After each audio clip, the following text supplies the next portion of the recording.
Bwana wazee, leo nimejisikia vibaya sana baada za simu nyingi za nyumbani kuita bwana, yani inaumizaga sana hii kitu yani. Ila wazazi, kuna muda inabidi tuambie tu kweli kwamba huku mjini tuliko hali ni mbaya kinoma, kwa sababu unaweza kukuta unapiga simu, tusaidie hata 5,000 huna 5,000 huna mzee. Inabidi tu uambie wazazi kwamba huku mjini hali mbaya. Kibaya sasa ula tukae navyo moyoni. Kibaya ule tukae navyo moyoni. Ila sasa wanataka hela.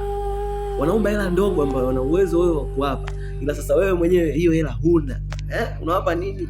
Huna. Inaumiza wanangu.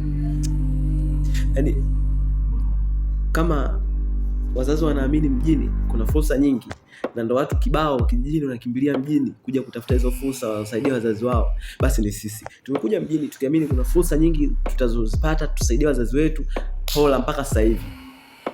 Cha ajabu wazazi sasa hawataki kuamini kwamba sisi hatuna maendeleo au hatuna mafanikio ya kuwasaidia wao, kwa sababu watoto wanaokuja nyuma yetu mjini wanapata mafanikio na wanawasaidia wazazi wao. Wanapata pataje? Unajua mimi kicho bado najaribu kupita njia wanazopita wao, japokuwa mimi nimewahi kuja mjini, mitaa mingi naijua kuliko wao, lakini bado niko pale pale. Yaani afadhali nilivyofika. Sasa hivi ndo kabisa kapuku. Na wazazi baada watutie moyo, baadhi ya wazazi wetu ndo wanatukandamiza. Kama uko mjini huna cha kufanya, maendeleo hakuna, unakaa kufanya nini? Njoo kijijini tulime. Ukifikiria ni kweli, lakini haina budi, inabidi tena ujikaze ubaki mjini. Kwa umri ulionao ukakae ule ugali wa mzee shikamoo baba marahaba ndo ule kwenye chai, kwa haipendezi. Unapishana mzee wako, yani wanaume wawili ndani ya nyumba afa analisha familia mtu mmoja. Mbaya sana hiyo. Tutieni moyo bwana wazazi, huko mjini sisi ni hali mbaya tunaona. Tushaurini baadhi ya vitu, pia msisahau kutuombea. Wanenu tunapambana sana, lakini bado hali mbaya. Bado humo kodi, bado humo kuna maradhi, tunaumwa. Unaona kama mimi hapa, tunaumwa. Bado humo kuna vitu vinatuchanganya kichwa. Bado humo tutapeliwe. Mjini kuna mambo mengi. Mzee, mama, baba, mkija mjini huko ni mkaishi maisha yangu, wiki moja mnarudi kijijini. Sisi hatutaki kurudi, kwa sababu hatutaki kurudi tukaanze maisha ambayo tuliyaacha mwanzo. Tunataka tukirudi tuishi maisha mengine ambayo tunatafuta sisi wenyewe.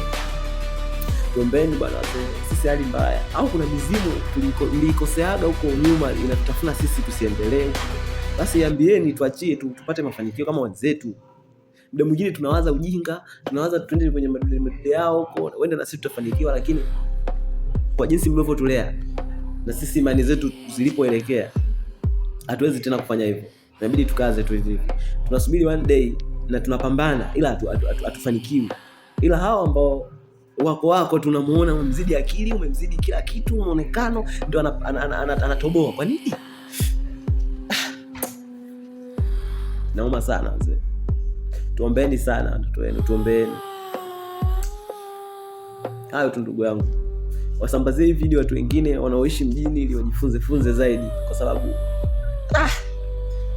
hali mbaya sana wazee, hali mbaya.